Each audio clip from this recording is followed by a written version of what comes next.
पुराने समय की बात है। मेहरगढ़ नाम के एक राज्य पर राजा हरदयाल का राज हुआ करता था। राजा बहुत ही प्रजापालक और न्यायप्रिय था।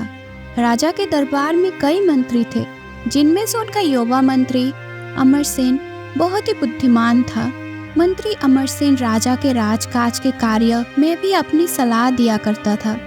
राजा को अपने मंत्री अमरसेन की चतुराई पर बहुत ही गर्व था। मंत्री अमरसेन की बुद्धिमानी और होशियारी के चर्चे दूर दूर के राज्य तक फैला हुआ था।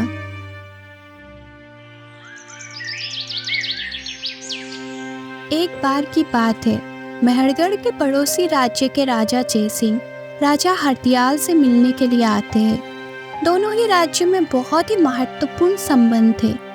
राजा जयसिंह ने राजा हरदयाल से शतरंज खेलने का आग्रह किया। जब दोनों राजा शतरंज खेलने के लिए एक दूसरे के आमने सामने बैठे तो राजा जयसिंह कहने लगे, महाराज, आज तो हार जीत का फैसला जरा तगड़ा होना चाहिए। पर वो किस तरह से महाराज? देखिए, यदि खेल में मैं जीता तो मुझे आप वही देंगे जो मैं आपसे मांगूंगा। यदि आप जीते तो मैं आपको वही दूंगा जो आप मुझसे मांगेंगे। बोलिए, मंजूर है? ठीक है, चलिए, मुझे मंजूर है। और फिर दोनों राजा शतरंज खेलने में व्यस्त हो गए। बहुत देर के बाद जब खेल खत्म हुआ तब राजा हरदयाल हार चुके थे। महाराज, आज तो आप मुझसे हार गए। तो क्या हुआ? एक राजा किसी ऐसे वैसे से नहीं, बल्कि एक दूसरे राजा से ही तो हारा है। तो शर्त के मुताबिक अब मैं आपसे कुछ मांगने का हकदार हो गया हूं। हाँ, तो कहिए महाराज जयसिंह, आपको मुझसे क्या चाहिए? महाराज, मुझे आपका मंत्री अमरसेन चाहिए। ये सुनकर राजा हरदयाल चौंक गए और कहने लगे, अब क्या मतलब? ये आप मुझसे क्या मांग रहे हैं? महाराज, आपने बिल्कुल ठीक सुना। आपका मंत्री किसी के लिए भी एक बहुत ही अच्छा तोहफा सिद्ध हो सकता है। मैं आपसे वही तोहफा लेना चाहता हूं। महाराज जयसिंह, मैं अभी भी आपकी बात का मतलब नहीं समझ रहा हूं। जरा खुलकर बताइए, आप क्या कहना चाहते हैं? तो सुनिए महाराज हरदयाल, मैं आपके मंत्री अमरसेन को अपने साथ अपने राज्य में ले जाना चाहता हूं। क्या? वो किस लिए महाराज? मैं उसे अपने राज्य का मंत्री बनाऊंगा और अमरसेन नाम के इस हीरे को अपने दरबार में सुशोभित करूंगा। महाराज जयसिंह, आज से पहले तो कभी ऐसा नहीं हुआ कि कोई राजा अपने मंत्री को किसी दूसरे राजा को दे दे। परंतु क्योंकि हमने आपसे इस बात का वादा किया था कि हारने पर मैं आपकी मुंह मांगी चीज दूंगा, इसलिए ना चाहते हुए भी मुझे अपने मंत्री अमरसेन को आपके साथ आपके राज्य भेजना होगा। राजा हरदयाल, मुझे आपसे इसी बात की उम्मीद थी।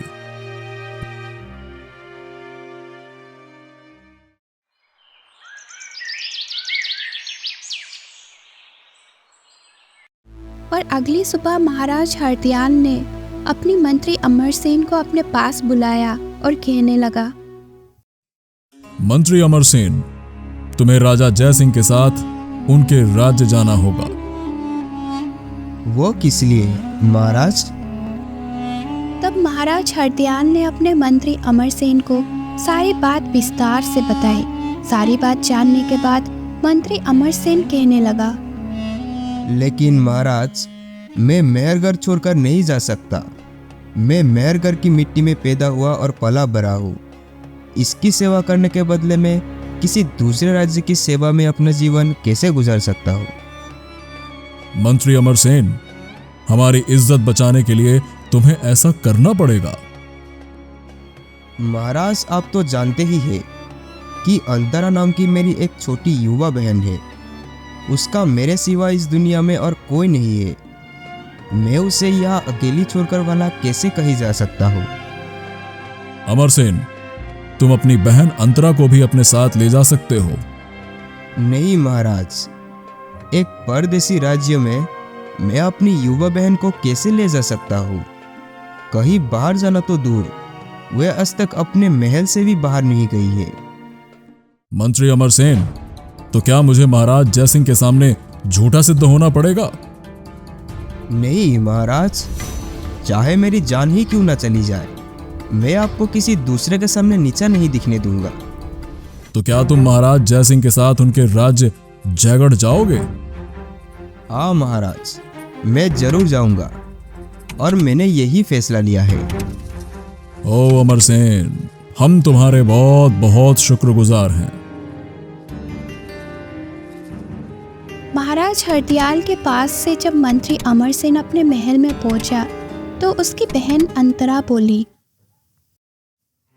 क्या बात है भैया, आपका चेहरा आज क्यों उतरा हुआ है? क्या बताऊं बहन अंतरा, आज तकदीर ने मेरे साथ बहुत बड़ा मजाक किया है। फिर अमरसेन ने विस्तार पूर्वक अंतरा को सारी बात बता दी। भैया, आप खुशी खुशी जयगढ़ जाने की तैयारी कीजिए, इस प्रकार दुखी ना होइए। अंतरा, मुझे तेरी बहुत चिंता हो रही है। तू अकेली इतनी बड़ी महल में कैसे रहेगी भला? इसकी चिंता छोड़िए भैया, मैं अपना सुरक्षा खुद कर लूंगी और फिर भगवान पर भरोसा रखो, वो जो भी करेंगे ठीक ही करेंगे। अंतरा, एक बात का वादा करो कि मेरे पीछे तुम कभी भी बेपर्दा होकर महल से बाहर नहीं जाओगी। मैं नहीं चाहता कि दुनिया की बुरी नजरें तुम पर पड़े। भैया, मैं आपको यकीन दिलाती हूँ कि मैं आपकी बात मानूंगी। अंतरा, मैं तुम्हारी यह तस्वीर अपने साथ ले जा रहा हूँ ताकि जब तुम्हारी याद में दिल बेचैन हो तो मैं इसे देखकर अपने दुख पर काबू पा सकूं। अमरसेन ने अपनी बहन अंतरा की तस्वीर उठा ली और उसे विदा लेकर महल में राजा हरदयाल के पास पहुंच गया। महाराज, मैं अपनी बहन अंतरा को आपके भरोसे छोड़ जा रहा हूँ, उसका ख्याल रखिएगा। अमरसेन, तुम अपनी बहन की फिक्र मत करो, तुम्हारी बहन हमारी बहन की तरह मेहरगढ़ में रहेगी, ठीक है?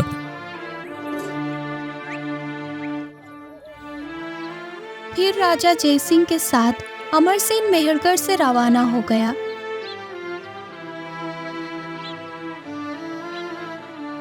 राजा जयसिंह ने जयगढ़ पहुंचते ही ये घोषणा की, तो आज से हम अमरसेन को अपना मंत्री नियुक्त करते हैं।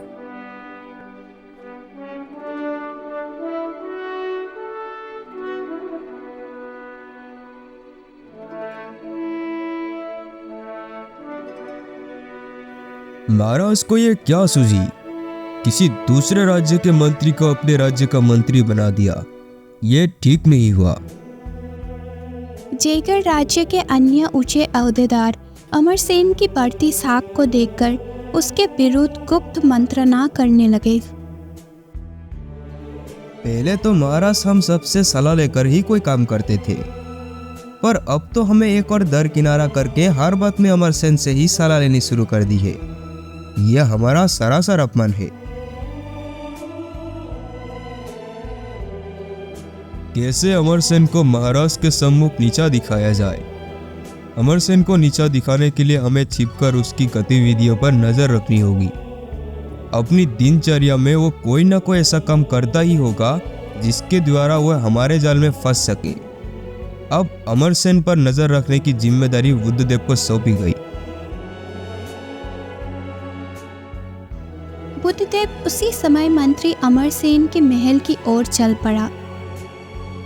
जब वो अमरसेन के महल में पहुंचा तो वो देखता है कि अमरसेन किसी की तस्वीर को हाथों में उठाया हुआ है। वो सोचने लगा, ये युवती कौन हो सकती है? अमरसेन अपनी बहन की तस्वीर देखकर उसे याद करके रो रहा था। अरे ये क्या, अमरसेन तस्वीर को देखकर रो रहा है?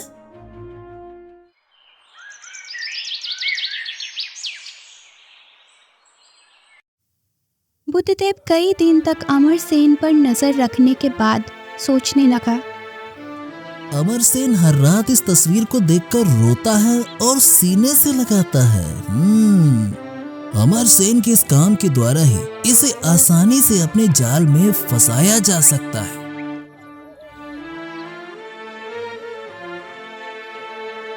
अगले दिन बुद्धदेव राजा जयसिंह के पास पहुंचा और कहने लगा, महाराज की जय हो। आओ बुद्धदेव, आओ आओ, कहो कैसे आना हुआ। महाराज, आपने जिस व्यक्ति को मंत्री के पद पर नियुक्त किया है वो उस पद के बिल्कुल अयोग्य है। बुद्धदेव, ये क्या कह रहे हो तुम? महाराज, मैंने स्वयं हर रात को मंत्री अमरसेन की जासूसी की है। अमरसेन एक युवती की तस्वीर को अपने सीने से लगाता है और तस्वीर को देखकर घंटों रोता रहता है। अच्छा, लेकिन जिस तस्वीर को देखकर अमरसेन रोता है, आखिर वो किस युवती की तस्वीर है? महाराज, वो तस्वीर है मेहरगढ़ की प्रसिद्ध वैश्या हुसन बानो की। क्या? हाँ महाराज, अब आप ही बताइए, जब राज्य का मंत्री इतना चरित्रहीन होगा तो वो उस राज्य का क्या भला करेगा?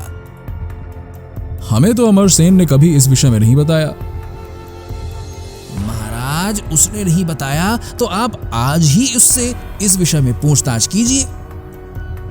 तुम ठीक कह रहे हो बुद्धदेव, हम अभी उसके पास जाकर उससे इस विषय में पूछताछ करते हैं। महाराज, आप कहें तो मैं भी आपके साथ चलता हूं। ठीक है, चलो। जब वो दोनों अमरसेन के महल में पहुंचा तो बुद्धदेव कहने लगा, देख लीजिए महाराज, अपनी आंखों से देख लीजिए। महाराज ने देखा कि अमरसेन सचमुच ही किसी युवती की तस्वीर को सीने से लगा रहा है और उसे याद करके रो रहा है। महाराज ने जैसे ही कक्ष में प्रवेश किया कि अमरसेन बोला, महाराज, आप? मंत्री अमरसेन, हमें देखकर जिस युवती की तस्वीर को आपने पीछे छिपा लिया है, कौन है वो?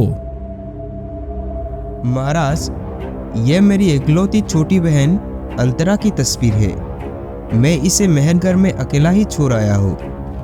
महाराज, मंत्री अमर साफ साफ झूठ बोल रहा है। वैश्या हुसन बानो की तस्वीर को अपनी बहन की तस्वीर बता रहा है। ये तुम क्या कह रहे हो बुद्धदेव? मेरी बहन को वैश्या हुसन बानो क्यों बता रहे हो? महाराज, मैं हुसन बानो को इसलिए पहचानता हूँ क्योंकि मैं जब भी मेहरगढ़ जाता हूँ तो हुसन बानो के कोठे पर उसका गाना सुनने अवश्य जाता हूँ। ओह, तब तो तुम हुसन बानो के तस्वीर को पहचानने में कोई भूल नहीं कर सकते। महाराज, ये झूठ बोल रहा है। तुम चुप रहो अमरसेन। हमने तुम्हारी अकलमंदी पर मोहित होकर तुम्हें अपने राज्य में लाया।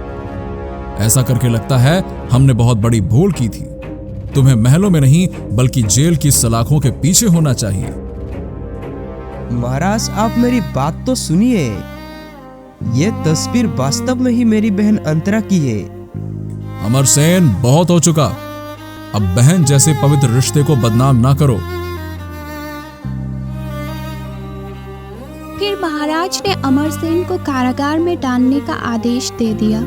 सैनिकों ने अमरसेन को ले जाकर कारागार में बंद कर दिया। बुद्धदेव ने झूठ बोलकर मुझे इस मुसीबत में क्यों फंसाया, कुछ समझ नहीं आ रहा है।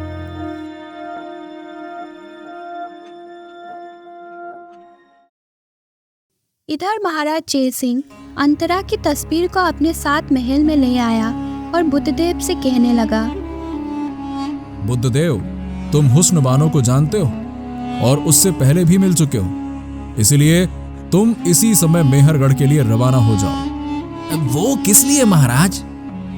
तुम्हें वहां से हुस्न बानो को अपने साथ लेकर आना है। हम हुस्न बानो को अपनी रानी बनाना चाहते हैं। क्या आप क्या कह रहे हैं महाराज? एक वैश्या से आप विवाह करेंगे? बुद्धदेव, हुस्न बानो है ही इतनी सुंदर कि हमारा दिल तो उन पर आ गया है। अब हमें हुस्नबानो किसी भी हालत में चाहिए। यदि तुम हुस्नबानो को ला सकते हो तो हम तुम्हें जयगढ़ का नया मंत्री बना देंगे, और अगर ना ला सके तो हम तुम्हें मौत की सजा देंगे। अरे ये तो मैं अपने फंसाए जाल में खुद ही फंस गया। ठीक है महाराज, मैं हुस्नबानो को जल्द से जल्द आपके सामने पेश करूंगा।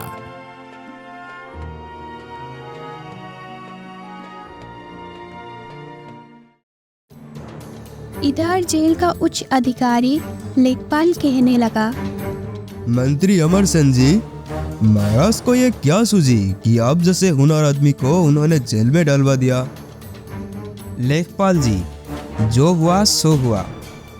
क्या आप मेरी थोड़ी सी सहायता कर सकते हैं?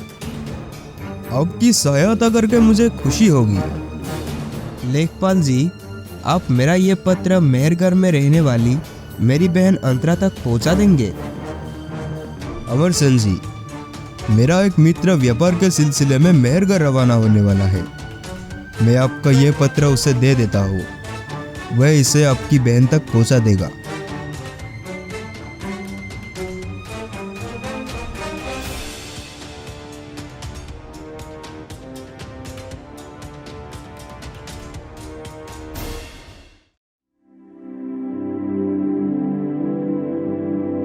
लेखपाल ने आप अपने मित्र को वो पत्र देते हुए सारी बात बता दी तो उसका व्यापारी मित्र बोला, ठीक है मित्र लेखपाल, मैं ये पत्र मेहरगढ़ में अंतरा तक पहुंचा दूंगा। अब मैं चलता हूँ। दूसरी ओर मेहरगढ़ की ओर जाता हुआ बुद्धदेव बार बार स्वयं को कोस रहा था। अरे मैंने क्यों अमरसेन को नीचा दिखाने की सोची थी। अब क्या होगा, हुस्नबानो नाम की किसी युवती को तो मैं जानता ही नहीं, फिर उसे कहां से खोज कर लाऊंगा। वो हो ना हो, अमरसेन ठीक ही कह रहा होगा, तस्वीर वाली युवती उसकी बहन अंतरा ही होगी। मैं मेहरगढ़ में जाकर अंतरा के पास ही जाता हूं और उसे किसी तरह बहला फुसला कर जयगढ़ ले आता हूं।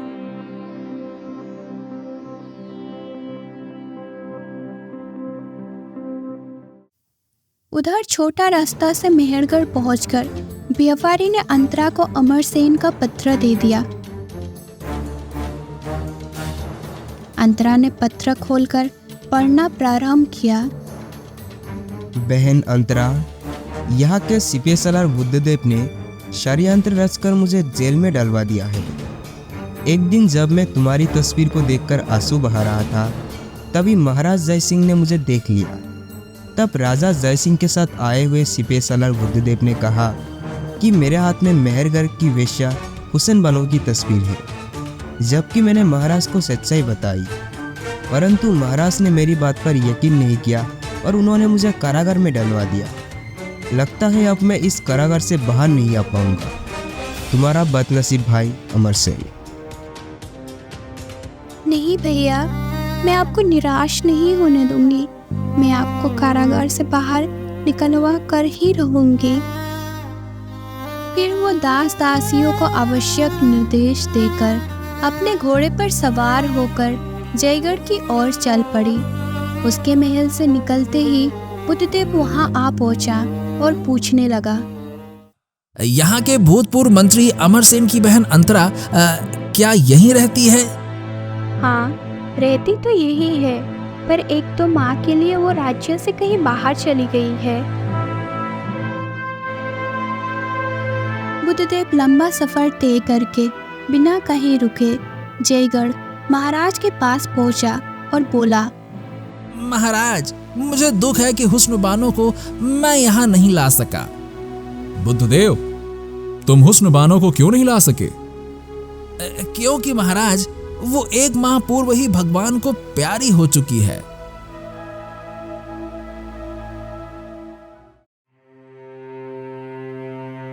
इधर दरबार में पहुंचकर नकाबपोश युवती अंतरा कहती है, दुहाई है महाराज, मेरा न्याय कीजिए। युवती, तुम कौन हो? तुम्हारी क्या समस्या है? महाराज, आपके राज्य के सीपी सलार बुद्धदेव ने मेरे साथ धोखा किया है। पहले उसने मेरे साथ प्रेम का नाटक किया, फिर अवसर पाते ही वो मेरा सारा माल गहना लेकर रफू चक्कर हो गया। बुद्धदेव को दरबार में पेश किया जाए। कुछ देर बाद ही बुद्धदेव दरबार में था। बुद्धदेव, इस युवती ने तुम्हारे खिलाफ एक संगीन आरोप लगाया है। बुद्धदेव को जब अंतरा द्वारा लगाए गए आरोप के बारे में पता चला तो वो कहने लगा, महाराज, ये औरत झूठ बोल रही है, मैं तो इसको जानता तक नहीं हूँ। बुद्धदेव, यदि तुम सच कह रहे हो तो तुमने महाराज को ये कैसे कहा कि तुम मुझे नहीं जानते हो?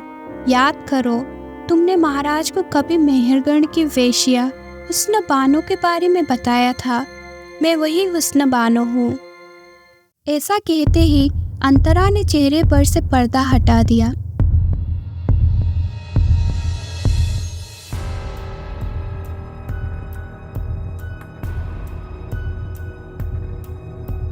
सचमुच तुम हूबहू तस्वीर वाली हुस्न बानो हो। अब तो मैं और ज्यादा मुसीबत में फंस गया हूँ। मैंने महाराज को बताया था कि 1 माह पहले ही हुस्न बानो भगवान को प्यारी हो गई है। अब क्या होगा? महाराज, मैं हुस्न बानो होंगी, तभी तो बुद्धदेव मुझे पहचानेगा। क्या मतलब? महाराज, मैं हुस्न बानो नहीं बल्कि आपके वजीर अमरसेन की छोटी बहन अंतरा हूँ। इसका मतलब तो ये हुआ कि मंत्री अमरसेन ने तुम्हारे विषय में सच बताया था। जी महाराज।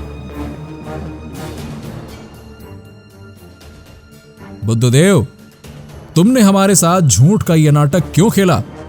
सच सच बताओ। महाराज, जान की सलामती का वचन दें और मेरी गलती को क्षमा करें। मैं और राज्य के कुछ अन्य ओहदेदार लोग मंत्री अमरसेन की तरक्की से नाखुश होकर उनसे जलने लगे थे। अब जैसे भी हो, हम उन्हें नीचा दिखाना चाहते थे, इसीलिए हमने उस हुस्न बानो का नाम लेकर उन्हें फंसाना चाहा, अब जिसमें हम सफल भी हुए। बुद्धदेव, तुम्हारी इस गुस्ताखी की सजा तुम्हें दी जाएगी। सिपाहियों, बुद्धदेव को कारागार में डाल दो। महाराज, महाराज मुझे क्षमा कर दीजिए। महाराज मुझे क्षमा कर दीजिए।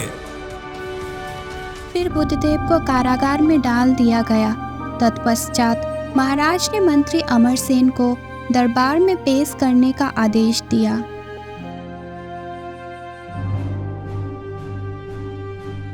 अमरसेन, हम आपसे अपनी गलती के लिए माफी मांगते हैं। हमने बुद्धदेव के बहकावे में आकर तुम पर बहुत जुल्म ढाए। ये आप क्या कह रहे हैं महाराज? हाँ अमरसेन, तुम्हारी बहन अंतरा ने अपनी चतुराई से हमें सही और गलत का आभास कराया, तभी हम तुमसे माफी मांग रहे हैं। तभी अमरसेन की नजर अपनी बहन पर पड़ी और वो बोला, अंतरा, तुम यहाँ? हाँ भैया। मंत्री अमरसेन, मैं आपकी बहन अंतरा से विवाह करना चाहता हूं।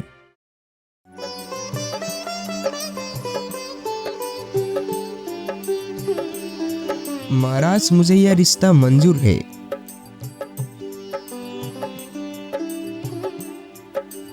फिर बड़े धूमधाम से राजा जयसिंह का विवाह मंत्री की बहन अंतरा से संपन्न हुआ। महाराज जयसिंह ने फिर से अमरसेन को अपने मंत्री नियुक्त कर लिया और इस तरह से उन सब के दिन सुख से बीतने लगे।